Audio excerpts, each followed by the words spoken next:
Friends, ఈరోజు వీడియోలో మనం ఎటువంటి సాఫ్ట్వేర్ యూస్ చేయకుండా మన పీసీకి కానీ ల్యాప్టాప్కి కానీ వైరస్ వస్తే ఈ వైరస్ని ఈజీగా రిమూవ్ చేద్దాం. అలాగే మన పీసీ కానీ ల్యాప్టాప్ కానీ స్పీడ్గా రన్ అయ్యేలాగా సెట్ చేసుకుందాం. ఈ వీడియోలోకి వెళ్ళే ముందు ఒక లైక్ అయితే ఖచ్చితంగా చేయండి. ఫస్ట్ వన్ వచ్చేటప్పటికి కీబోర్డ్లో విండోస్ బటన్ ఉంటుంది కదా, విండోస్ ఆర్ అనగానే రన్ వచ్చుద్ది. లేదంటే సింపుల్గా మీరు టైప్ హియర్ టు స్ట్రెచ్ అని ఉంది కదా, ఇందులో రన్ అని టైప్ చేయండి. ఇక్కడ రన్ కనబడుద్ది, ఇది మీద క్లిక్ చేయండి. రన్లో ఎంఆర్టీ అని టైప్ చేసి సెర్చ్ చేశారు అనుకోండి, మనకి మైక్రోసాఫ్ట్ వాళ్ళకి సంబంధించిన వైరస్ రిమూవ్ సాఫ్ట్వేర్ ఆటోమేటిక్గా ఓపెన్ అవుద్ది. ఇక్కడ నెక్స్ట్ అని వచ్చుద్ది, నెక్స్ట్ మీద క్లిక్ చేయండి. ఇక్కడ మనకి 3 ఆప్షన్స్ ఉంటాయి: క్విక్ స్కాన్, ఫుల్ స్కాన్, అలాగే కస్టమైజ్డ్ స్కాన్. ఈ 3లో మనకి ఫుల్ స్కాన్ వచ్చేటప్పటికి చాలా టైం తీసుకుంటుంది, కానీ మన పీసీలో కానీ ల్యాప్టాప్లో కానీ ఉన్న వైరస్ని రిమూవ్ చేస్తుంది.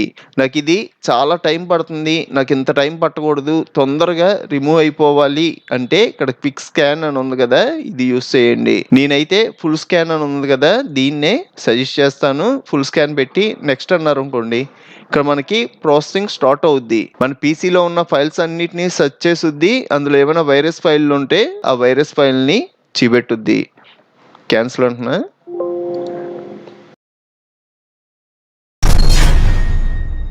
సెకండ్ వన్ వచ్చేటప్పటికి స్టార్ట్లో ఇక్కడ మనకి సెట్టింగ్స్ ఉంటాయి కదా, సెట్టింగ్స్లో ఇక్కడ మనకి అప్డేట్ అండ్ సెక్యూరిటీ అని ఉంది కదా, దీని మీద క్లిక్ చేయండి. ఇక్కడ మనకి విండోస్ సెక్యూరిటీ అని ఉంది కదా, దీని మీద క్లిక్ చేయండి. ఇక్కడ మనకి వైరస్ అండ్ థ్రెట్ ప్రొటెక్షన్ అని ఉంది కదా, దీని మీద క్లిక్ చేసాం అనుకోండి, ఇక్కడ మనకి క్విక్ స్కాన్ చేసుకోవడానికి వచ్చుద్ది. ఇక్కడ క్లిక్ చేసి కూడా మనం వైరస్ ఫైల్స్ ని రిమూవ్ చేసేయచ్చు. ఇక థర్డ్ వన్ వచ్చేటప్పటికి విండోస్ ఆర్ అంటున్న టెంప్ అని టైప్ చేయండి. టెంప్ అని టైప్ చేసి సెర్చ్ చేశారు అంటే ఇవన్నీ మనకి టెంపరీ అలాగే అన్నెసెసరీ ఫైల్స్. ఇందులో కొన్ని వైరస్ ఫైల్స్ కూడా ఉండొచ్చు. ఈ ఫైల్స్ మనం రిమూవ్ చేసుకోవడం వల్ల మన పీసీ కానీ ల్యాప్టాప్ కానీ స్పీడ్గా రన్ అయ్యే అవకాశం ఉంది. కంట్రోల్ ఏ అంటున్నా మొత్తం సెలెక్ట్ అవుద్ది. షిఫ్ట్ డిలీట్ అన్నాం అనుకోండి, మనకి రీసైకిల్ బిన్ లోకి కూడా రాకుండా డిలీట్ అయిపోద్ది. మీరు ఓన్లీ డిలీట్ బటన్ ప్రెస్ చేస్తే రీసైకిల్ బిన్ లోకి వస్తాయి. షిఫ్ట్ డిలీట్ అన్నారు అంటే రీసైకిల్ బిన్ లోకి కూడా రాకుండా డిలీట్ అయిపోతాయి. ఇక్కడ మనకి 153 ఐటమ్స్ ఉన్నాయి. ఎస్ అంటున్నా. ఇక్కడ కంటిన్యూ అని ఉంది కదా, దీని మీద క్లిక్ చేస్తున్నా. మనకి 500 MB దాకా స్పేస్ క్లియర్ అవుతుంది. ఇలాగా డిలీట్ అవున ఫైల్స్ ని వదిలేయండి. క్లోజ్ చేసేస్తున్నా. మళ్ళీ విండోస్ ఆర్ అంటున్నా. ఈసారి వచ్చేటప్పటికి percentage temp percentage enter press చేయండి. కంట్రోల్ ఏ అంటున్నా. Shift delete. ఇక్కడ మనకి 261 ఐటమ్స్ ఉన్నాయి. ఎస్ అనండి. కంటిన్యూ అనండి. ఇది మనకి 600 MB ఉంది. కొన్ని ఫైల్స్ డిలీట్ అవ్వకపోతే సింపుల్గా క్యాన్సిల్ అని క్లోజ్ చేసేయండి. మళ్ళీ విండోస్ ఆర్ అంటున్నా. నెక్స్ట్ వన్ వచ్చేటప్పటికి ప్రిఫెచ్, PREFETCH. Continue. Control A, shift delete. 239 items ఉన్నాయి. ఎస్ అనండి. నేను రీసెంట్గా ఈ ఫైల్స్ అన్ని క్లియర్ చేశాను, అందుకే నాకు ఎంబీల్లో వస్తుంది. మీకు జీబీల్లో వచ్చే అవకాశం కూడా ఉంది. మీరు ఇలాగా సి డ్రైవ్ లో స్పేస్ తగ్గించుకున్నారు అనుకోండి, ఈ పీసీ కానీ ల్యాప్టాప్ కానీ స్పీడ్గా రన్ అవుద్ది. మనకి ఎప్పుడైనా సి డ్రైవ్ లో స్పేస్ ఎక్కువ ఉండాలి. క్లోజ్ చేసేసిన. నెక్స్ట్ వన్ వచ్చేటప్పటికి క్లీన్ MGR. ఇక్కడ మనకి డ్రైవ్స్ కనబడతాయి. నేను సి డ్రైవ్ పెట్టి ఓకే అంటున్నా. ఇక్కడ మనకి టెంపరీ ఇంటర్నెట్ ఫైల్స్, అలాగే recycle bin files, temporary files, ఇలాగా మనకి చాలా అన్నెసెసరీ ఫైల్స్ ఉంటాయి. ఇందులో కొన్ని వైరస్ ఫైల్స్ కూడా ఉండొచ్చు. ఇవన్నీ సెలెక్ట్ చేసుకొని ఓకే అనండి. Delete files.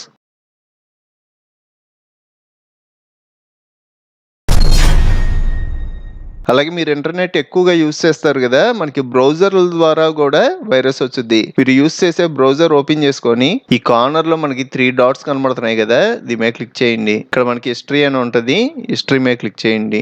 ఇక్కడ మనకి డిలీట్ బ్రౌజింగ్ డేటా అని ఉంది కదా, దీని మీద క్లిక్ చేసి మొత్తం రిమూవ్ చేసేయండి. ఇక్కడ మనకి బ్రౌజింగ్ హిస్టరీ, అలాగే cookies and other site data ఉంది కదా, ఇందులో మనకి వైరస్ ఫైల్స్ వచ్చే అవకాశం ఉంది. అలాగే క్యాచ్డ్ ఇమేజెస్ అండ్ ఫైల్స్, ఈ 3 నాకు రిమూవ్ అయిపోవాలి. Delete data. లాస్ట్ వన్ వచ్చేటప్పటికి ఇది వైరస్ రిమూవ్ చేసేది కాదు. ఈ పీసీ గానీ ల్యాప్టాప్ గానీ హ్యాక్ అయిందేమో అన్న డౌట్ మీకు ఉంటే ఇప్పుడు నేను చేసినట్టుగా మీరు కూడా ట్రై చేయండి. కీబోర్డ్లో విండోస్ ఆర్ అన్నారు అనుకోండి, రన్ వచ్చుద్ది కదా. ఇందులో నెట్ PLWIZ అని టైప్ చేసి ఎంటర్ ప్రెస్ చేశారు అంటే ఇక్కడ మనకి user name Pratap Varma administrators. నేను ఒక్కడనే ఇది రన్ చేస్తున్నాను కాబట్టి నా పేరు ఒకటే ఉంది. ఎవరైనా మీ పీసీ కానీ ల్యాప్టాప్ కానీ హ్యాక్ చేస్తే వాళ్ళ యూజర్ నేమ్స్ కూడా ఇక్కడ కనబడతాయి. సపోజ్ మీరు ఏవైనా యాడ్ చేస్తే అవి కూడా కనబడతాయి. మీరు యాడ్ చేయకుండా అడిషనల్గా ఏవైనా కనబడితే మీకు హ్యాక్ అయినట్టు. సింపుల్గా అలాగే అడిషనల్గా ఉన్నది సెలెక్ట్ చేసుకొని ఇక్కడ రిమూవ్ అనే ఆప్షన్ ఉంటుంది. రిమూవ్ మీద క్లిక్ చేయగానే రిమూవ్ అయిపోద్ది. చూసారు కదా ఫ్రెండ్స్, ఈ వీడియో మీకు నచ్చితే ఒక లైక్ చేయండి. మీకు ఇంకా చాలా కంప్యూటర్ ట్యుటోరియల్స్ కావాలి అంటే ఇప్పుడు మీరు చూస్తున్న వీడియో పైన కంప్యూటర్ ట్యుటోరియల్స్ ప్లేలిస్ట్ లింక్ ఇచ్చాను. ఇక్కడ క్లిక్ చేసి అన్ని ట్యుటోరియల్స్ చూడండి. అలాగే మన ఛానల్లో మనకి బాగా యూజ్ అయ్యే చాలా సాఫ్ట్వేర్లు ఫుల్ కోర్సులు చెప్పాను. ఒకసారి మన ఛానల్కి వెళ్ళి చెక్ చేయండి. ఇంకో మంచి వీడియోతో మళ్ళీ కలుద్దాం.